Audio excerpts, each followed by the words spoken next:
Well, hello there. Welcome back to my channel if you're new here. My name is Rusty, and this is my channel where I talk about me favorite movies, mostly horror, and my favorite music, mostly metal. And tonight I am going to talk about this little gem that I found. Now, as I've said before, and some of my update videos and things, I love spaghetti westerns. Um, I'm not a big comedy person, um, but I love movies. I'm a movie collector, and I love spaghetti westerns. I'm sort of like Tarantino in that way, like he did Kill Bills, and he did, you know, Django, and he did The Hateful Eight. I love spaghetti westerns, and it's not often that you find one that is not just a spaghetti western. I just love a plain spaghetti western. But to have two of my favorite genres, horror and spaghetti western, come together, I was like, okay. I mean, it's not like spaghetti westerns aren't bloody. That's what makes them spaghetti westerns. So it's not that. It's an actual horror element, the element of a slasher or supernatural or something like that. uh, you know, blood and violence isn't what makes a horror movie. It's the tone, the theme, and the, stuff going on. And that is why we are going to talk about a little movie, which is definitely a horror slasher spaghetti western. And it's called Kill or Be Killed.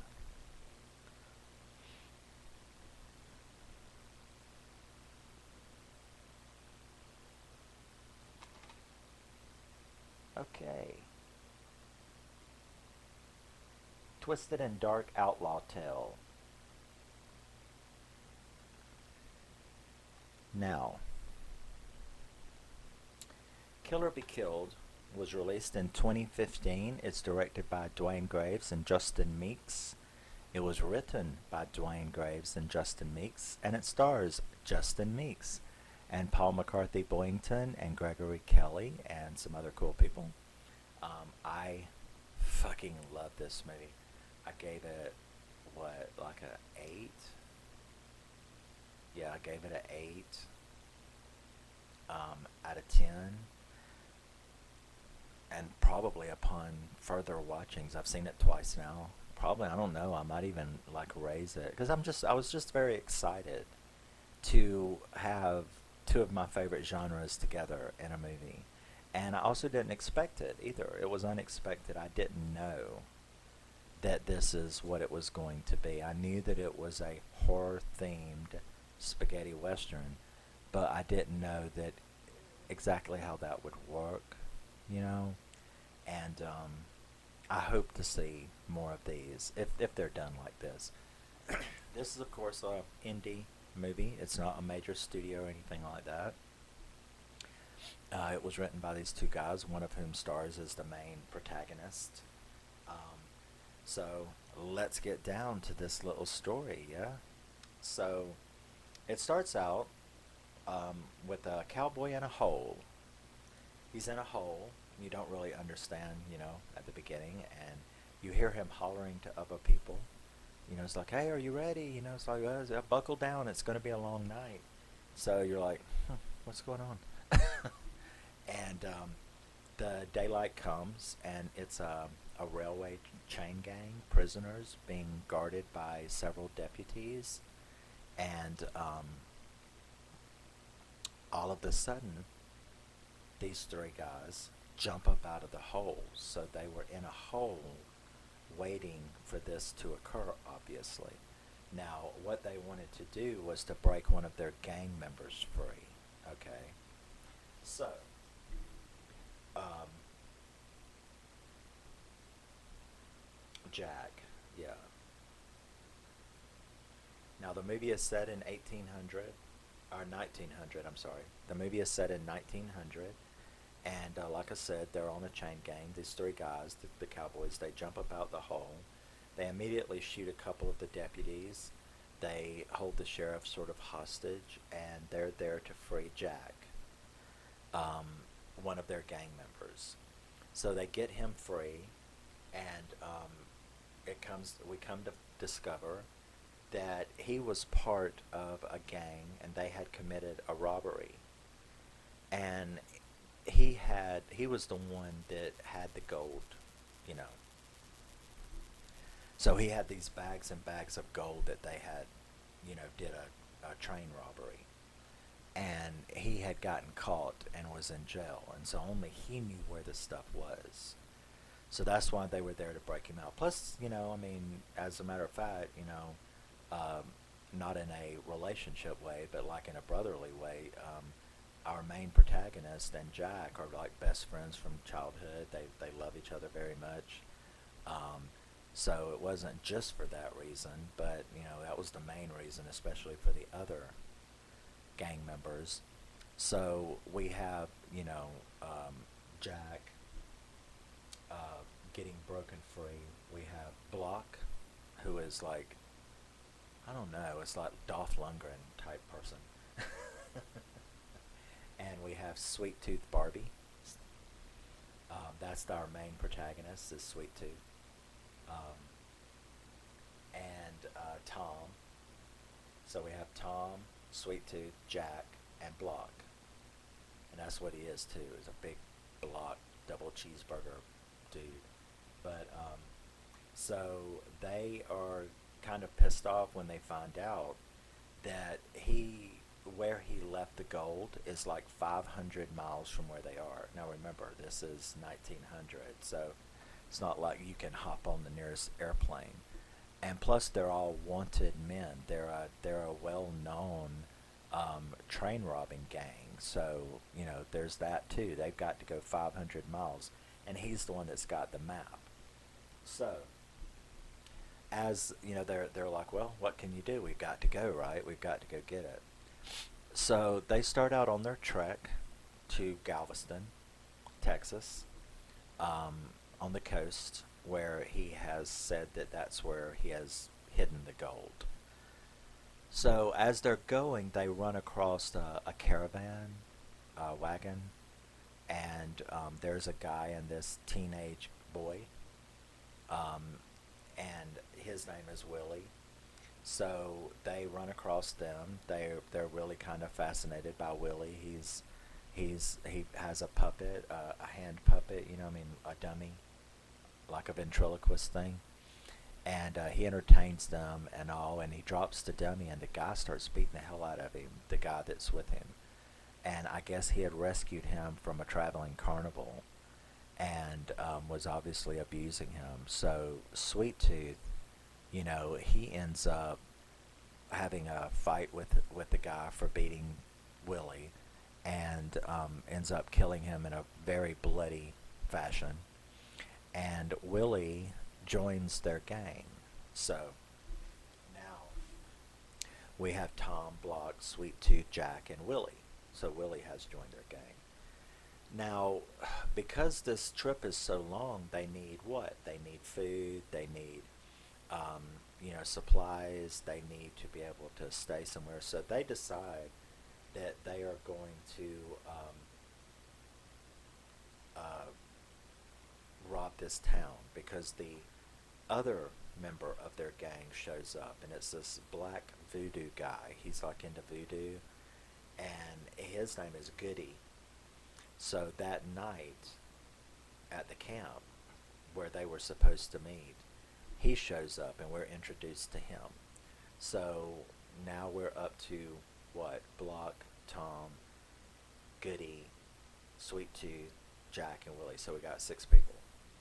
So, they decide in their outlaw nature that what they're going to do, Goody had told them that in a town close by, that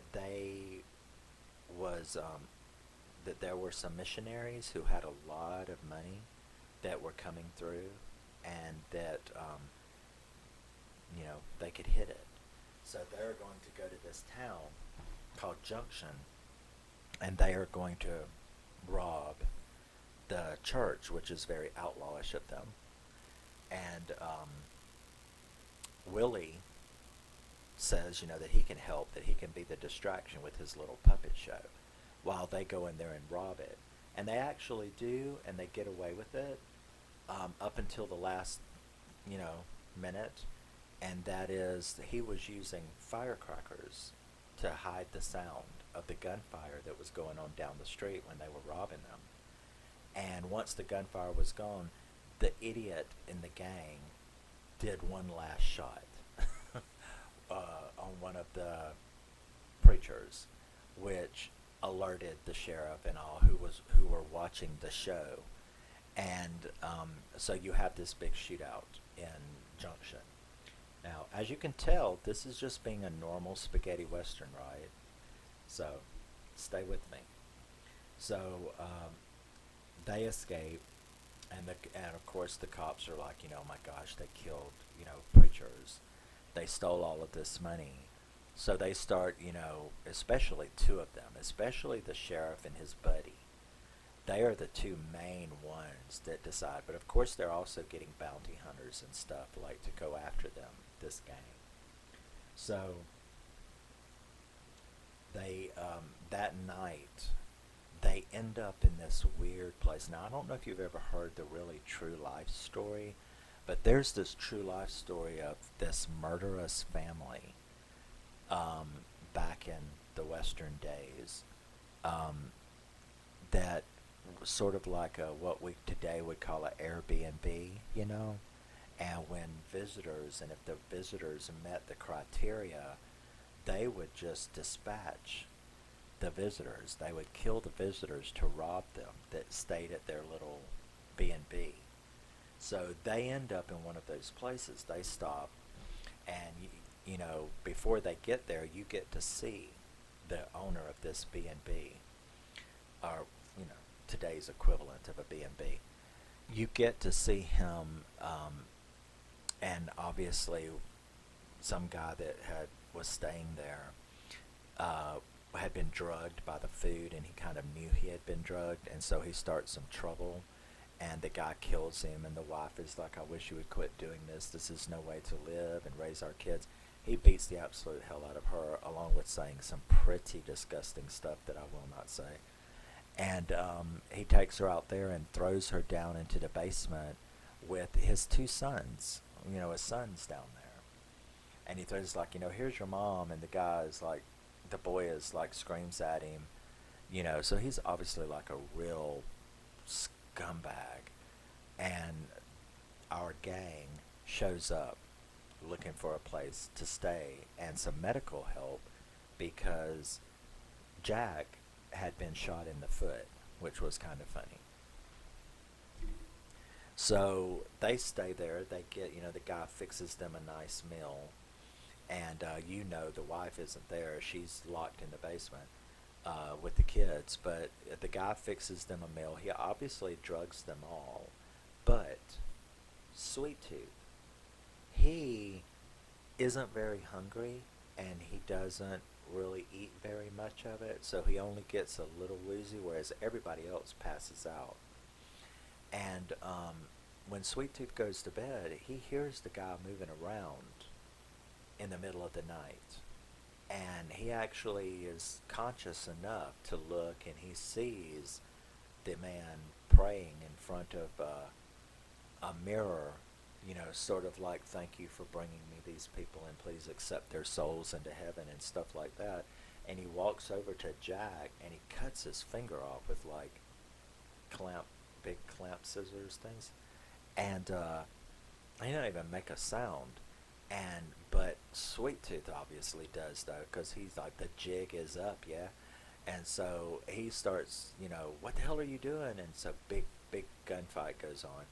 The guy comes running at him, and Sweet shoots him, and he like falls on top of him and is dead.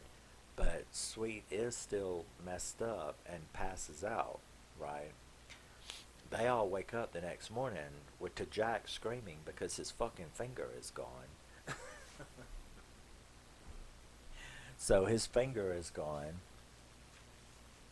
I got ahead of my notes because I know the story. But So uh, he's dead. They realize what was done to them, and they've got to get the hell out of there. So, they take off, and the sheriff figures out who exactly this is. This gang is the Barbie gang. They are Sweet Tooth Barbie, um, and that they're the ones who did the big train robbery. So they're even more, after them because they know big rewards, right? Big bounties. So they're really like going to get it, and they kind of, even though they get other bounty hunters to go after them, him and his friend are kind of like they're the ones who want to actually get them because they know that there will be a big reward because of how bad this gang is and the things that they have done. So that night, after the B&B, after the sheriff really comes after him, that's when this movie starts changing. It slowly starts changing about 30 minutes into it. It's been a very good spaghetti western up to now. But the guy, Sweet Tooth, he keeps hearing, they're around the campfire that night, and he keeps hearing, I guess what you would might, jingle bells. Not the song, actual jingle bells. And he hears them out there, and he gets this like spooks him, and he's like, who the fuck is that? What is it? What do you want? And it kind of creeps him out. So, they end up like going on to sleep and everything. And when they wake up the next morning, Tom is dead. He's just laying there dead. They can't really see anything wrong with him except he's got some weird, sort of about the size of a 50-cent piece, an American 50-cent piece. And it's like this weird yellowish black, it looks like a giant spider bite, and that's the only thing that they can really see, so they're like freaking out about that. And Sweet ends up telling him, look, he was old anyway, maybe he just died, let's not start accusing each other because they'd be like accusing who did it, who killed him. But yeah, so the movie has taken a shift. They continue on, and then they come across the family home. And this is what really shows you that whatever sympathy you may have started out with this gang, these really are bad guys. Yeah, they're funny, especially Jack. He's hilarious. But yeah, they're funny. But they're also, they're in each way they're bad. They run across this house with a dad and a mom and a teenage daughter and a little son, and they stay there and they get fed, and the girl even does like a piano recital for them, and she goes out to use the bathroom in the outhouse and stuff like that, and that the big guy that's been quoting the Bible the whole time, he goes out there and like viciously murders her. The R word, assaults and slashes her, and they don't even really find out till the next day when the mom comes screaming. Um, the dad kind of like, he sees, because Sweet knows who did it, and he goes over to Blog and he's like, are you fucking nuts? I mean, what would you do that for? And the dad kind of sees that and goes, you are those bad people that we've heard about. And he gets killed in an ugly way, and they all leave. They let the mom and the kid go. Well, they don't know where the kid's at, but they let the mom go running off, and then they go out, we've got to get the hell out of here. And they go out to the barn to where their horses are, and Sweet Tooth's horse, his personal horse, has been, it looked like something out of Hellraiser, right? The horse had been like disemboweled and ripped up, and it's like its intestines and stuff were like strung up all around. It was like, what? And that's what they thought too. It's like, what? And Sweet is like, oh, it's an Indian bounty hunter. He starts like blaming it on some kind of native bounty hunter probably that's into scalping and stuff. So he tries to blame it on that, and they take one of the family's horses and they leave again. So once again, they need to do outlaw things because they're trying, on this trip. So they decide that they're going to go and rob a brothel, like to rob the prostitutes. So to get a little money. So they get Willie to go in there and get one of the girls along, pretending to be a customer, whereas then Jack and Sweet break into the room, rob her, and then try to leave, but she breaks free and comes out, and so we have another big shootout. So it keeps the Western stuff, but it's still turning pretty dark. Um, so they get away with that after the shootout at the brothel. They get away with that, and once again, because this is like a daytime, nighttime movie. So that night, once again, um, he's hearing these jingle bell kind of things out in the dark in the woods. Something is stalking them, what I mean? And just about the time he decides to go out there and look, one of the girls from the brothel comes out. And so she's sort of like, her name is Pearl, and she sort of joins the gang at this point. So she joins the gang, and now that they had that little money from robbing the prostitute, so they're going to go and stay in this place called Barstow. They're going to stay in a hotel.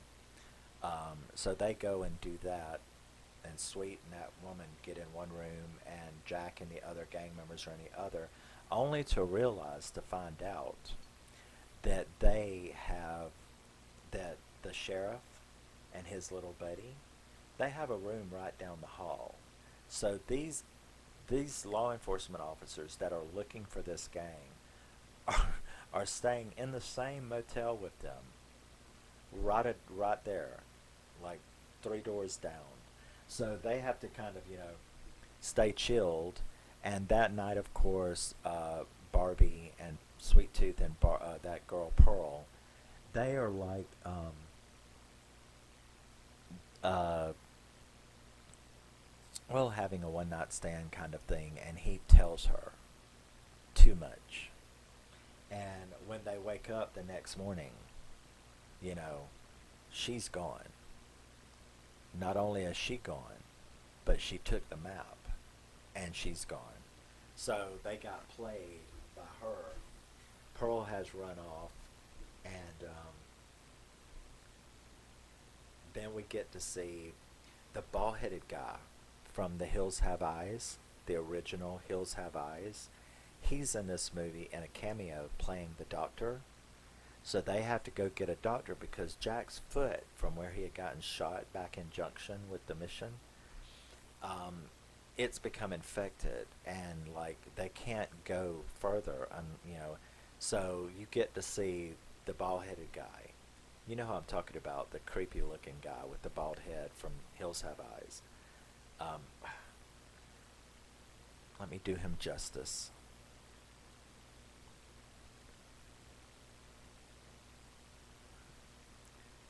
Oh, they don't have him listed. Yeah, they do. Michael Berryman. He plays Dr. Pepperdine. So we get a cameo from him where he has to cut Jack's foot off at the ankle because of the infection so that they can keep going. So that's a pretty cool scene, and he gets away and he tells the sheriff. Not only that, but Pearl also goes to the sheriff and tells the sheriff who they are and where they're headed, that she heard that they were headed for Galveston. So now the cops really, are after them. So we, yeah, right. Pearl betrays the sheriff, and then we are back to the night bells. That's what I call it.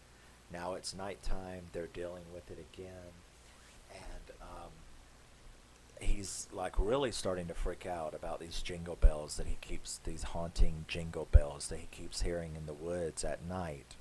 And it's at that point that the next morning we have the next kill, and this one is bad. Goody, the little voodoo guy, he is sitting there on his knees with like this big giant thing sticking through him and a railroad spike through his chest, and a big voodoo doll is nailed to his head, and he is like dead as yesterday, you know, I mean. And so that was like, wow. Okay. um, so they are being stalked by something, and you don't have any idea what it is. You know, is it an Indian? Is it this weird looking bounty hunter that they keep showing you, this older guy that keeps like the man with no name type thing, because they never show you anything, tell you anything about him, but every once in a while you will see him trailing them. So it's like, is that who's doing it? What's going on? So um, then you have they continue to try to get away. The next morning, uh, during that day, they get closer to their goal. That night, you see them really getting scared. Um, and the morning comes. The sheriffs are getting closer. And you get to see the next morning they find Block. And he is like naked, laying out there in the field, because you see they're really freaking out about this, you know, about this Bells, this stalker that's after them. They're really freaking out about that, and they get really scared, and Block goes and sits over there, and Jack and Sweet, who are the only two left, because earlier, oh, I skipped right over it, didn't I? Willie, poor little Willie. Before the voodoo guy got killed, one of the mornings after the night bells, as I call it, he was the first one to get killed, Willie, which shocked me that they would do that to this young teenager. But that was a messed up kill too, because he was like Black Dahlia style. You know, I mean, they woke up and he was laying over there, and like I said, he was killed before Goody. So, but he was laying over there, and they woke up, and he's been like, his top of his head's been torn off, and his face was cut up like the Black Dahlia. You know, like, you know, he had this like really big cuts all the way to his ears from his thing, and he too. Now remember, all of them have this little thing, this round 50-cent piece bruise, yellowish, blackish bruise on them. And so there was Willie and Goody. They both had those horrible kills. And then, so they're like really freaking out. And that night, they decide to go without a fire. And Block, he's over there with the horses. And Sweet and Jack are back to back. Like nothing can get us, right? If we're back to back. So they do that all night long. Right before morning, they hear some kind of yell, but they don't know what it is, and that scares them even worse. And when daylight comes, they find Block. They were down to 3. Now it's 2, because they find Block over there, and he's naked, and his face has been like, it looks like somebody has like ripped it apart with acid and stuff. It's like really terrible. And on his butt is that mark, that big bruise kind of thing. So they are like really, really freaking out. And as they find him, okay, the sheriff and his buddy is over there in the tree lines, and they finally caught up to them. So you have this big shootout with them, and the sheriff, who basically chases them down into. They find a barn that they go into, and so there's sort of this siege standoff because his buddy during the shootout, the sheriff's buddy got shot in the head. And remember, they're showing all this too, so it's good kills. And there's nobody but the sheriff. The sheriff chases them into this barn where they have this sort of siege showdown. And they finally, the sheriff like throws fire in there and sets the barn on fire. Finally, Sweet and Jack come running out with their horses, and as they're going, um, the sheriff does get in a lucky shot, and he shoots Jack, and that makes Sweet stop, turn around, and put one right through the sheriff's head. So, sheriff's dead, his friend's dead, his buddy's dead. Now, Sweet and Jack are the only two left, and they're like running on. They go and end up sitting by a tree where it looks like, like Jack is going to die or something, and they are talking about, how much they care for each other and how much, they were buddies and stuff like that. And uh, Jack ends up telling Sweet that the goal is in a well and that there's a hidden string to look for the string in this well on the beach in Galveston. And that's where the goal is hidden. So I guess what he had done was he had put all the bags of gold on this really heavy rope and had hidden the rope to where no one else could find it, and it was way down in that well. And if you found the rope, you could pull it out, and that's where the gold was. So they end up going on to sleep. He has been shot in the shoulder, and Sweet digs out the bullet and then cauterizes it. And so, you think, well, okay.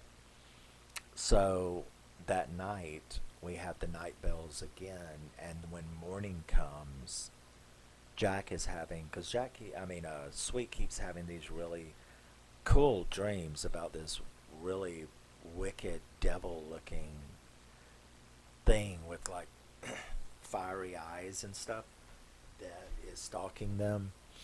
And you kind of wonder, is that it? Is this some kind of supernatural demon that's doing all of this? So, but when he wakes up from this dream, and there is Jack is by him, like when they went to sleep. But his throat has been cut open, and his tongue has been pulled through his throat. And I'm like, fuck. I've never seen that before. But his tongue is literally pulled through the bottom of his throat. And of course he's in agony and, like that. And so Sweet ends up shooting him in the head to help him. After, of course, he had told him where the gold was. Now that's when I guess Sweet had this plan to finally draw out this stalker. So he acts, well, he is distraught, but he takes it to another level. You're not going to get me. You've gotten everybody that I loved. You've gotten all of my friends and everything, but you're not going to get me. So you think that, he shot himself. You think he topped himself. And he falls down, and you think that he's killed himself. But it was just a ruse. It was just a hoax to get the killer to come out, because that's what he wanted, was for the killer to think he was dead, so that the killer would come out. So as he's laying there, the killer comes out, and I was fucking floored, because it's like a 10-year-old little boy. It's like a 10-year-old little kid. And he's got a jingle bell hanging around his neck. And I was like, what the fuck? Because this little kid, like, walks up to him. But the little kid, he didn't believe him for a second. He knew that he would had just faked that. And so he reached down and he had this, like, I guess it kind of looked like this, you know? He had some weird looking, medical looking thing, and he jabbed him with it in the shoulder, and that's when Sweet jumped up, saw that it was this kid, started screaming at him, and then jumped on him and started strangling this kid after he had shot him with that stuff. Now that stuff was obviously some kind of poison, paralytic agent. It was a paralytic agent. So now it all came into your head that what this boy had been doing, okay, he had been stalking them. Because guess who it was? Well, I'll tell you in a second. But he had been stalking them, and then at night when they were all asleep, he would come up and get one. And once the paralytic agent took a hold, he then mutilated and slashed them and killed them, like he did Goody and Willie and Block and okay. So our slasher, our stalker slasher who's been murdering these people is a fucking 10-year-old little boy. So Sweet jumps on him and like strangles him to death and snaps his neck, breaks his neck, which was another thing that made me go, damn, you just killed a little kid in the movie. Okay. I mean, granted, the kid was like a slasher who had just been stalking you people and killing you, but still, didn't see that coming either. So, um, now that the kid is dead, the guy looks in his pocket and he's got a picture, a photograph. And guess who it was? It was that B&B guy. Remember the mother when he threw the mother down the stairs in the basement and said, you know, screamed at the kid, you know, here's your mother. You know, maybe y'all will both learn your lesson and stop doing the shit you're doing. So what had the boy been doing? The dad was keeping him locked in the basement. He was obviously a little psycho, yeah? But it was him. It was the kid from that. So it's like, all right, okay. So Sweet is obviously poisoned now by this paralytic agent. And he ends up getting to the beach. He finds the well. And right before he finds the well, though, that weird bounty hunter guy that you had been seeing little clips of through the movie, they face off on the beach. And it's like, you know, I got you. They face off, but because Sweet has just had enough. You know what I mean? He's had this whole movie with watching all these people betray him and get murdered. So he's pretty much had enough, and he ends up killing the bounty hunter. It was not a very long fight at all. And as he's getting more and more paralyzed, he makes it to the well. Okay. He makes it to the well and finds the string, and he pulls up all of this gold. And as he's sitting up there, barely, hardly able to move, you know, with the gold, he hears a noise, and it's that boy. And you're like, didn't he break his neck? You know, but it's the kid. And he kind of screams, right? And this kid is like looking at him, and this kid is a creepy looking kid. Because now you get to see him like close up and stuff. And he too's got a little jingle bell on his neck. And the kid walks up to him and is like smiles and stuff.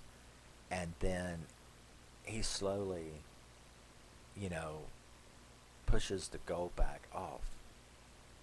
Which is going to pull Sweet into the well, and he shows him a picture. And just like the other one, except it's two, so it's twins. Because when he moves out of the way, his dead brother is on the horse. So it wasn't just one little 10-year-old boy. It was a set of twins that was stalking and murdering them and slashing them. Um, and you kind of wonder, well, was the kids doing it for? Because I mean, the dad was obviously trash, right? I mean, they couldn't have been doing it in revenge for that, or is it just that the dad taught them to kill people? I don't know. So, you know, taking revenge for this monster who had beaten them and kept them in a basement doesn't seem right. So I think they were just crazy, because what was that crazy guy talking about when he was like, y'all staying locked in the basement until you stop doing what you're doing? Well, what is it that they were doing? Obviously they were crazy little kids. But so um Sweet is like really freaked out, as I was, as anybody watching the movie would be, I'm sure. And the kid keeps pushing the gold off, and he pushes one bag and he pushes another bag, and that gold is heavy, so it like finally pulled Sweet into the well, and he goes on down into the well. And while he's down there, he uh, strikes the matches, to do the light, and sitting beside him is this cut up, mutilated body of Pearl, that girl. So she may have went to the cops, right? She may have went to the cops and told on them and stuff like that, but somewhere along the line, these kids got her too. And somewhere along the line, these kids knew about this well, because her body was there. Her cut up dead body was in there. And so Sweet screams, there's no way out. And then the kid like puts the top over his brother and starts walking off down the beach. And you see these big black storm clouds coming in, and the kids walking down the beach, and it was like a wonderful cinematography right there. And the kid walks off. He was like, I wonder why he didn't take some of the gold, you know what I mean? Obviously he's a little devil child, and that was not his point.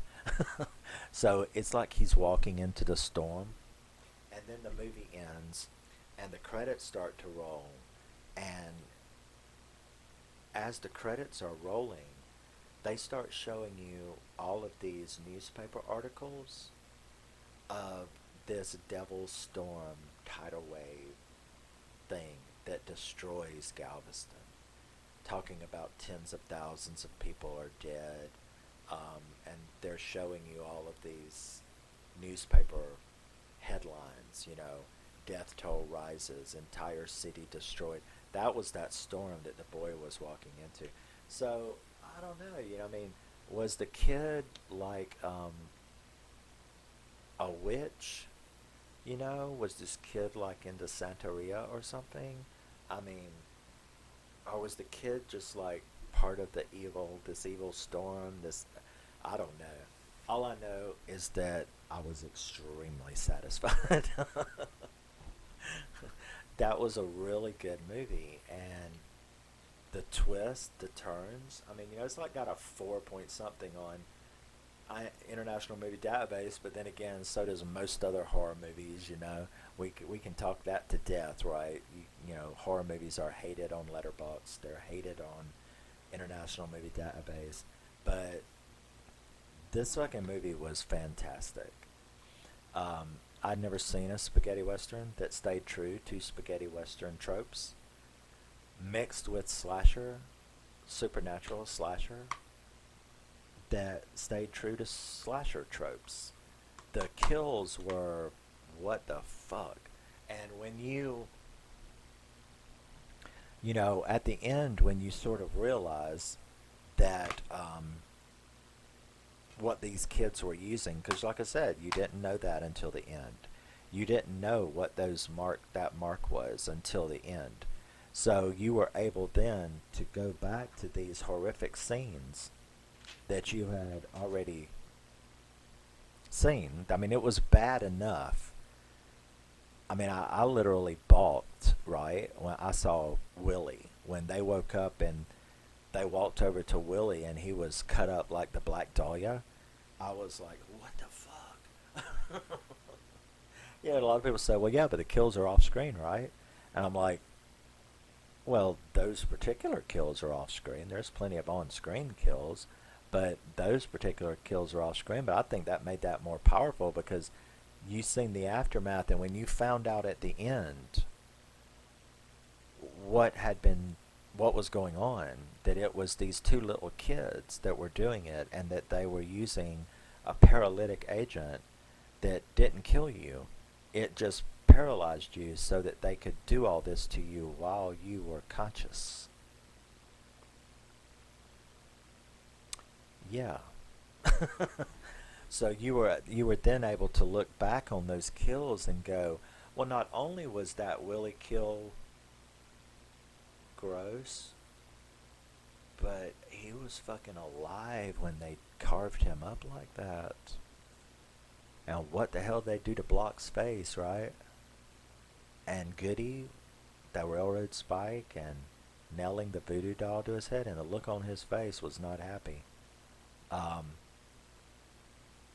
he looked terrified. So yeah, I mean, it added so much to it when you found out and was able to look back on the story and go, those kills, man, were done to them while they were alive, and that they were being paralyzed and done that to by two 10-year-old little boys. It's like, what the fuck is this? Good night, mommy? You know? I mean, I was like, okay, this is great. So yeah, I would love to see more Blacklight. I would love to see like more movies like this because this was really great to, and if you're not a fan of spaghetti westerns, I think you would still love this as a slasher because that was pretty gross. The kills were very imaginative, and the storyline is great. Of course, now you know the twists and everything. But yeah, 2015, Kill or Be Killed, the first real spaghetti western slasher that I've ever seen. You know, they're stalked by a killer who's killing them in very ugly slasher-esque ways. Yeah, there's lots of gunfights and death by bullet to the brain as well. But yeah, the slasher kills were very good. So, Kill or Be Killed, 2015. Definitely love this movie. And yeah, so thank you for joining me. As you could tell, I loved telling that story. I liked it was new, unique. I loved it. So yeah, if you've not heard of it, I can't remember what I paid for it, but got it brand new on eBay. Um, so yeah, I'm sure you could find it. I don't know if any other place has it for rent or whatever. However you get your movies, I get mine physically, obviously, mostly. And yeah, Kill or Be Killed, 2015. If you've never seen a spaghetti western slasher, there's one right there. Thank you very much for stopping in and listening to me tell the story of Kill or Be Killed, and I will see you in the next video. And love you, miss you, bye. Always remember you're a very special person, and support indie horror. Support indie horror by buying it and letting them know that you appreciate them trying to give us horror movies that aren't rehashes by the major studios. Yeah, support indie horror films, and I will see you in the next video. You're a very special person, and thank you for taking the time to sit with me a little bit, and I will see you in the next one.